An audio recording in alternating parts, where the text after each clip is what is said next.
находимся в самом центре смерча,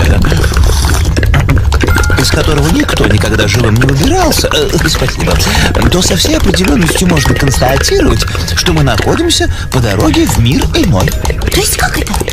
Мы что, умерли? Вы что, с ума сошли? Почему вы такие спокойные? Раньше надо было беспокоиться. А сейчас что? Шарфиком и подаркой от смерча не укроешься. Особенно, когда ты внутри него. Тем более было бессмысленно заставлять меня одевать глупые панамки и немодные шарфы. Нет, не бессмысленно. А каждой напасти свое спасение. От солнца панамка, от ветра шарф. Ну, от смерти какое спасение? Когда ты внутри, то уже никакой